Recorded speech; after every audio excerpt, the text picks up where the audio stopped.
ഇങ്ങനെ കുറേ മെസ്സേജും കുറേ കമൻസൊക്കെ ഞാൻ കണ്ടു. അപ്പോൾ ഞാൻ ഇതെന്താ സംഭവം എന്ന് പറഞ്ഞുതരാം. എൻ്റെ ഹെയറിൽ കുറച്ച് വ്യത്യാസമുണ്ട്. അത് കണ്ടിട്ടാണ് എൻ്റെ ഫ്രണ്ട്സൊക്കെ ഇങ്ങനെ ചോദിക്കുന്നത്.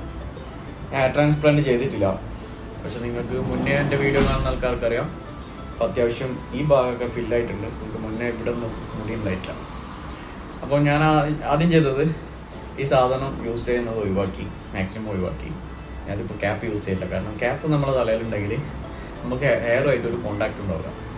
ക്യാപ്പ് ഇല്ലെങ്കിൽ ഞാൻ ഇടയ്ക്കിടയ്ക്ക് എൻ്റെ മുടിയൊക്കെ തൊടും, അങ്ങോട്ടും ഇങ്ങോട്ടൊക്കെ മാറും. അപ്പോൾ അവിടെ ചെറിയൊരു ബ്ലഡ് സർക്കുലേഷൻ നടക്കും. പിന്നെ ഞാൻ യൂസ് ചെയ്തത് പറഞ്ഞുതരാം. ഈ ഒരു സാധനം ഞാൻ മുന്നേ ഒരു വീഡിയോയിൽ പറഞ്ഞിട്ടുണ്ടായിരുന്നു. അടിപൊളി സാധനമാണ്. ഞാനിത് ഡെയിലി രാത്രി ഉറങ്ങാൻ കിടക്കുമ്പോൾ ഒന്ന് മസാജ് ചെയ്യും. പിന്നെ ഒരു ബയോട്ടിൻ ടാബ്ലറ്റ് വാങ്ങിയിട്ടുണ്ടായിരുന്നു. പിന്നെ യൂസ് ചെയ്യുന്നത് റീഗൈനർ എന്ന് പറഞ്ഞിട്ടൊരു സംഭവമുണ്ട്. ഇപ്പോൾ ഞാൻ 2 ബോട്ടിലായി യൂസ് ചെയ്യുന്നത്. ഇപ്പോൾ 2 മാസത്തിനുള്ളിൽ എനിക്ക് നല്ല വ്യത്യാസമുണ്ട്. ഈ ഒരു ഏരിയ ഒക്കെ കവറായിട്ടുണ്ട്. പക്ഷേ ഇതൊരു പ്രോപ്പർ സൊല്യൂഷൻ ആണെന്ന് ഞാൻ വിചാരിക്കുന്നില്ല.